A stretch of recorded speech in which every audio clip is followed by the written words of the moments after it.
Hello မင်္ဂလာပါကျွန်တော် web development channel လေးကိုပြန်လည်ကြိုဆိုလိုက်ပါတယ်။ကျွန်တော်ဒီပိုင်းမှာတော့ကျွန်တော်ဘာကြောင့်ပြောရမလဲဆိုလို့ရှိရင်ကျွန်တော် display ပေါ့နော် display အကြောင်းကိုကျွန်တော်ပြပြပါမယ်။ကျွန်တော်HTML သင်ခန်းစာတော့လည်းကျွန်တော်ကဒီ block element inline element တွေအကြောင်းကျွန်တော်ပြောခဲ့ပြီးတယ်။ဒီ display မှာလည်းကျွန်တော်ကအဲ့ဒီဟာနဲ့ပတ်သက်တဲ့အကြောင်းကိုကျွန်တော်ထပ်ပြောပါမယ်နော်။ကျွန်တော်ဗီဒီယိုစလိုက်မယ်။ကျွန်တော်ဒီမှာ display.html ဆိုတဲ့ကောင်ကျွန်တော်ထပ်ဆောင်မယ်။ပြီးတော့ html5 ကျွန်တော်ဒီမှာ display ဆိုတဲ့ကောင်ဆောင်မယ်။ Okay ကျွန်တော်ဒီမှာဘာလုပ်မလဲဆိုလို့ရှိရင် display element တွေအကြောင်းကျွန်တော်HTML သင်ခန်းစာတော့မှာကျွန်တော်ပြောခဲ့တယ်။ဟုတ်ပြီနော် display element တွေဆိုdisplay element မှာ block element တွေဆိုလို့ရှိရင်ကျွန်တော်က header tag တွေပါမယ် p tag တွေပါမယ် search tree ပေါ့နော်inline element တွေဆိုလို့ရှိရင်ကျွန်တော်က a tag တွေပါမယ် span tag တွေပါမယ်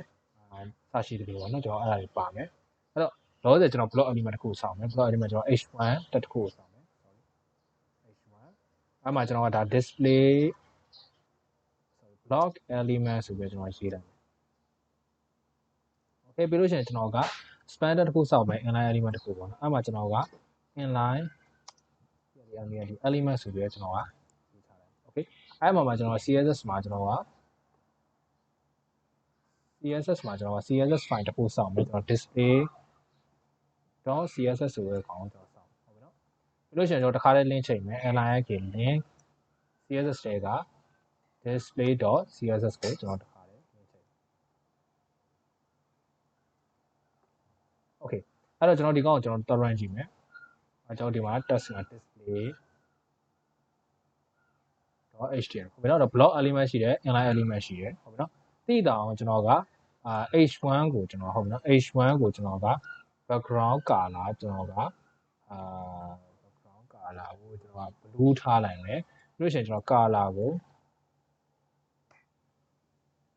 ကျွန်တော်က white ထားလိုက်မယ်ပေါ့နော်ပြီးလို့ရှိရင်ကျွန်တော် p tag နဲ့ကျွန်တော်က p tag မဟုတ် sorry span tag ပေါ့နော် span tag နဲ့ကျွန်တော်က background color ကို span tag ကိုကျွန်တော် background color ကိုကျွန်တော်ကred ထားလိုက်မယ်ပြီးရင်သူ့ကိုလည်း color ကိုကျွန်တော်က white ထားလိုက်မယ် okay အဲ့တော့ကျွန်တော်သူ့ရဲ့ chain ကိုကျွန်တော်တွက်ကြည့်မယ်ဟုတ်ပြီနော်ဒါဒီကျွန်တော်ကရှေ့မှာလည်းကျွန်တော်သင်ခဲ့ပြီးကျွန်တော် block element ဆိုလို့ရှိရင်သူဒီအပြည့်ပေါ်တယ် line break ပေးတယ်ဟုတ်ပြီနော် line break ဆိုတော့နောက်တစ်ဆင့်ဆင်းတာပေါ့နောက်တစ်ကြောင်းဆင်းတော့ line break ပေးတယ် width ပေးတယ် height width သတ်မှတ်လို့ရတယ် height သတ်မှတ်လို့ရတယ် margin ပတ်ရင်ပုံသတ်မှတ်လို့ရတယ်ဟုတ်ပြီနော်ဒါဒီကျွန်တော်ကblock element inline element တွေကျွန်တော် width height ပေးလို့မရဘူး margin ပတ်ရင်ပေးလို့မရဘူးပြီးရင်ကျွန်တော်ကဒီကောက်ကို display အပြည့်မပေါ်ဟုတ်ပြီနော် width အပြည့်မယူဘူးပြီးလို့ရှိရင်ကျွန်တော်က line height မပေးဘူးဟုတ်ပြီနော်အဲ့တော့ကျွန်တော်တစ်ချက်စမ်းကြည့်အောင်ကျွန်တော် h1 ကိုကျွန်တော် width ပေးမယ်100 pixel okay height ပေးမယ်100 pixel ပြီးကျွန်တော်သူ့ကို margin 10 pixel ပေးမယ် padding 10 pixel ပေးမယ် okay ဒါနည်းနည်းလေးကျင်းတယ်ကျွန်တော်200လောက်ပေးတယ်ဘုတ်ကို200လောက်ကျော်ပေးလိုက်ဟုတ်ပြီနော်အဲ့တော့ဒါဒီကျွန်တော်တို့ကပြောရမယ်ဆိုလို့ရှိရင်ဒါဒီကျွန်တော်တို့က block element တွေကျွန်တော် width height margin padding အကုန်ပေးလို့ရတယ်ဟုတ်ပြီနော် okay ကျွန်တော်ဒီကောင်ကိုလာပေးကြည့်မယ် width 100 pixel ပေးကြည့်မယ်လုံးမလုံးဘူး height 100 pixel ပေးကြည့်မယ်လုံးမလုံးဘူးဒီတိုင်းပဲ margin 10 pixel ကျွန်တော်ပေးကြည့်မယ်အလုံးမလုံးဘူးဒီတိုင်းပဲ padding 10 pixel ပေးကြည့်မယ်အလုံးpadding တော့အလုံးလုံးပါဟုတ်ပြီနော် okay အဲ့တော့ဒီကောင်လေးဒီကျွန်တော် margin padding ဒီ width height တွေအလုံးမလုံးတယ်ဟိုကျွန်တော်အလုံးလုံးအောင်ကျွန်တော်ဘယ်လိုလုပ်မလဲဟုတ်ပြီနော်အလုံးလုံးအောင်အလုံးလုံးတဲ့ကောင်ကျွန်တော်ခဏပြထားမယ်ဒီကောင်မှာအလုံးလုံးတယ်ဒ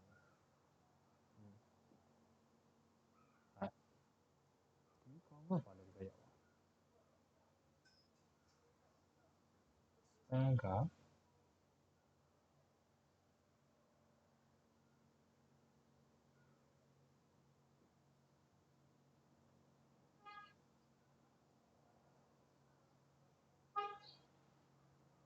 โอเคထားပါတော့ကျွန်တော် width နဲ့ height နဲ့ပဲကျွန်တော်ရင်ပြလိုက်โอเคဒီကောင်လေးကျွန်တော် width နဲ့ height နဲ့ပဲကျွန်တော်ပြလိုက်မယ်ဟုတ်ပြီနော်အဲကျွန်တော်တခုက width height သတ်မှတ်မယ်ဟုတ်ပြီနော်ဟော300တော့ကျွန်တော်ထားလိုက်မယ်โอเค width height သတ်မှတ်မယ်အဲ့ဒီတော့ကျွန်တော်ဒီကောင့်ကိုကျွန်တော်က inline ဘယ်လိုလုပ်ချင်လဲဆိုလို့ရှိရင်ကျွန်တော်ဘယ်လိုလုပ်လို့ရလဲဆိုလို့ရှိရင် display inline ဆိုပြီးကျွန်တော်သတ်မှတ်လိုက်ဒီကောင် inline block ပြောက်အောင်ဟုတ်ပြီနော် width height ပြောက်သွားတယ်ဟုတ်ပြီနော်အဲ့တော့ကျွန်တော်သူ့ကို block element လောက်ချင်ဆိုကျွန်တော်ဘယ်လိုလုပ်လို့ရလဲဆို display block ဆိုပြီးသတ်မှတ်လိုက်ဒီကောင်ဒီ block element ဖြစ်သွားဟုတ်ပြီနော်ဒါဒီကျွန်တော်တို့ကဘာလဲဆိုလို့ရှိရင် inline block element ကိုကျွန်တော် inline ပြောင်းချင်ကျွန်တော်ဒီလိုသုံးလို့ရတယ်လို့ inline element ကို block ပြောင်းချင်လည်းကျွန်တော်ဒီလိုသုံးလို့ရတယ်ဟုတ်ပြီနော်ဒါဒီကျွန်တော်က display ရဲ့အားသာချက်ပါ display ကိုကျွန်တော်အသုံးပြုလို့ပြုလို့ပေါ့နော်အဲ့မှာခုနကကျွန်တော်သတိထားမိလားမကျွန်တော်ဒီ display block ကိုကျွန်တော်ချက်လိုက်ဒီကောင်ဒီ inline block ဟုတ်ပြီနော် inline block ဒီကောင်ကြီးလည်း inline block နှစ်ခုဒီကျွန်တော်ဒီအနောက်မှာသူ့ရဲ့အနောက်မှာကတ်ရက်ပေါ့ဟုတ်ပြီနော်အဲ့တော့မယုံရင်ကျွန်တော်ကဒီမှာ span tag ကိုကျွန်တော်နောက်ထပ်ဒီကောင်ကိုကျွန်တော် block element ပြန်ထားပြမယ် header ကိုကျွန်တော် block element ပြန်ထားပြမယ်ဟုတ်ပြီနော်ဒါလေး header ဒီ block element ဖြစ်သွားပြီအဲ့မှာကျွန်တော်က header နှစ်ကြောင်းရေးမယ် span tag နှစ်ကြောင်းရေးမယ်ဟုတ်ပြီအဲ့ header နှစ်ကြောင်းဒီ header ဒီ display block ဒီအပြည့်သူ့ရဲ့ web အပြည့်ယူတဲ့အတွက် line break ဆင်းတဲ့အတွက်သူဒီ header နှစ်ကြောင်းဒီအပေါ်အောက်ပေါ်တယ်ဒီကောင်ဒီကျွန်တော်တို့က web မရှိဘူး height မရှိဘူးအပြည့်မယူတဲ့အတွက် line break မရှိတဲ့အတွက်ဒီကောင်ဒီ paging ကရက်ပေါ့ဟုတ်ပြီနော်အဲ့ဒီအတွက်ကြောင့်ကျွန်တော်တို့ကကျွန်တော်ပြန်ထားမယ်ကျွန်တော်ပြန် inline block ဒီ block element inline ထားလိုက်တဲ့နေရာမှာကျွန်တော်ဒီကောင်ဒီ paging ကရက်လာပေါ့တယ်အဲ့ဒီမှာကျွန်တော်ကဒီအကောင့်ကို span tag ကိုကျွန်တော် block element ပေးလိုက်တဲ့အချိန်မှာဒီကောင်ဒီအောက်မှာလာပေါ့ဟုတ်ပြီဒါဒီ inline နဲ့inline နဲ့sorry block နဲ့ပေါ့နော် block ရဲ့ line break ကွာခြားချက်တွေကိုကျွန်တော်ပြတာအဲ့တော့တချို့ element တွေပေါ့နော်ကျွန်တော်ကဒီအခြေအနေ condition ရပါတယ်ကျွန်တော်က line break မပေးချင်ဘူးဒါပေမဲ့ display block လိုမျိုးကျွန်တော်က width height ပေးချင်တယ်ဆိုတော့အဲ့ကြဘယ်လိုပေးလို့ရလဲဆိုတော့ကျွန်တော်ကဒီကောင်ကိုကျွန်တော်ထားပါတော့ကျွန်တော်ကဒီကောင်ကိုကျွန်တော်အပေါ်မှာတင်ရေးလိုက်ဟုတ်ပြီအဲ့တော့ block ဖြစ်နေတဲ့အတွက်သူအောက်ဆင်းတယ်ဒါပေမဲ့ကျွန်တော်အခြေအနေကဒီကောင်ကိုလည်းဘေးချင်းကရက်ပေါ်ချင်တယ်ဒီကောင်ကိုလည်းကျွန်တော် width height ပေးချင်တယ်ဟုတ်ပြီနော်အဲ့တော့ကျွန်တော်ဘာလုပ်လို့ရလဲဆိုရင်ဒီကောင်ကိုကျွန်တော် inline block ဆိုပြီးကျွန်တော်သတ်မှတ်လို့ရအဲကြရင်ဒီကောင်ကokay h1 မှာတက်ပေးတာ sorry h1 မှာတက်ပေးတာလို့ဆိုတော့ဒီကောင်ကဒါ inline ကျွန်တော်ဒီမှာ inline block ရအောင် inline block ရရှိကျွန်တော်ဒီမှာဘေးချင်းကရက်လာပေါ့ဟုတ်ပြီနော်အဲ့တော့ block လိုမျိုးပဲသူဒီ width ပေးလို့ရတယ် height ပေးလို့ရတယ်ဟုတ်ပြီနော် margin pattern သတ်မှတ်လို့ရတယ်ဒါပေမဲ့ inline ရဲ့ဂုဏ်သတ္တိဖြစ်တဲ့ line break မှာဆင်းပေးတာရဲ့လဲလိုချင်တယ်ဆိုလို့ရှိရင်ကျွန်တော်ဒီကောင်ကို inline block ကောက်ပေးလို့ရဟုတ်ပြီနော်အဲ့တော့ကျွန်တော်တင်ခဲ့တာ display မှာ block ရှိရယ် inline ရှိရယ် inline block ရှိရယ်နောက်တစ်ခုကျွန်တော်ပြပြမယ်ဒီကောင်ကိုကျွန်တော်ဖျောက်ချင်တယ်ဟုတ်ပြီနော်ဖျောက်ချင်တယ်ဆိုလို့ရှိရင်ကျွန်တော်ကh1 ကိုဖျောက်ချင်ကျွန်တော်က display none ကောက်ပေးလိုက်ဒီကောင်ပြောက်သွားဒီကောင်ကလည်းကျွန်တော်ဒီလိုပဲ span ကိုပြောက်ချင် display none ကောက်ပေးလိုက်တော့ပြောက်နှစ်ခုလုံးမရှိတော့ဟုတ်ပြီနော်မရှိတော့ဘာမှမရှိတော့ဘူးအဲ့မှာကျွန်တော်ကနောက်တစ်ခုရှိသေးတယ်ဘာလဲဆိုလို့ရှိရင်အခုလုံးကျွန်တော် inline နေနဲ့ခဏထားလိုက်မယ် visibility ဟုတ်ပြီနော် visibility ရှိတယ်အဲ့တော့ VRSI visibility မှာကျွန်တော် hidden ဆိုပြီးကျွန်တော်ဒီကောင်ထားလိုက်လို့ရှိရင်ဟုတ်ပြီနော် h1 ကိုကျွန်တော်ဒီကောင်ထားလိုက်ရင်ဒီကောင်ပျောက်တယ်ဒီဘက်ကတ်သွားတယ်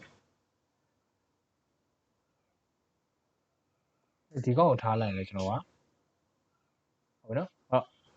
ဘာကွာလဲဆိုလို့ရှိရင် hidden display none ချင်းတူတူ visibility hidden နဲ့ဒီ display none နဲ့ဘာကွာလဲဆိုတော့ကျွန်တော်ပြောပြချင်တယ်ပေါ့နော်အဓိကကျွန်တော်ပြန်ဖြုတ်ပြမယ်ဒီဘက်အကောင်ဒီ inline ဒီဘက်အကောင်ဒီ block ဟုတ်ပြီနော်အဲ့တော့ဟုတ်ပြီကျွန်တော်ကဒီ block sorry inline ကိုဖျောက်ကြည့်မယ်ဘာကွာလဲကြည့်မယ် inline ကိုကျွန်တော် display none နဲ့ရေးထားကြည့်မယ် inline ကိုကျွန်တော် display none ကောက်ထားလိုက်လို့ရှိရင် block ဒီဘက်ကလာဟုတ်ပြီနော် block ဒီဘက်ကလာဒီကောင်ကအလုံးစုံပြောက်သွားတယ်နေရာမချန်ခဲ့ဘူး okay ကျွန်တော် inline ထားမယ် visibility လာပြန်ထားမယ် hidden ထားမယ်ဟုတ်ပြီနော်အဲကြောင့်ရှင်ကျွန်တော်ဒီဘက်မှာနေရာချန်ခဲ့ဟုတ်ပြီနော် block ကဒီတိုင်းပဲချန်ခဲ့သူ့နေရာမှာသူချန်ခဲ့တယ်ဒီဘက်ကိုတိုင်းမတိုးလာဟုတ်ပြီနော်ဒါဒီကျွန်တော်က display none နဲ့ visibility hidden နဲ့ကွာခြားချက်ပေါ့နော်အဲ့တော့ကျွန်တော်ဒီဘယ်နေရာမှာ display none သုံးမယ်ဒီနေရာမှာ visibility hidden သုံးမလဲဆိုတော့ကျွန်တော်ကခွဲခြားလို့ရတယ်နောက်တစ်ခုရှိသေးတယ်နောက်တစ်ခုကတော့နောက်သင်ခန်းစာအောင်ပဲကျွန်တော်သင်ပြရမယ် okay အဲ့တော့ကျွန်တော်ဒီနေ့ဒီဗီဒီယိုမှာသင်သွားတာကျွန်တော် display အကြောင်းပေါ့နော် display အကြောင်းနောက်မှာကျွန်တော် display ဒီကျွန်တော်ကblock ရှိရယ် inline ရှိရယ် inline block ရှိရယ်လို့ရှိရင်ကျွန်တော်က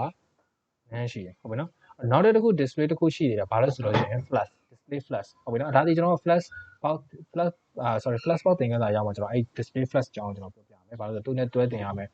property တွေအများကြီးရှိလို့ပေါ့နော်ဒီကတော့ဒီမှာတော့မသင်သေးဘူးနောက်တစ်ခုဒီကျွန်တော်ဒီမှာ visibility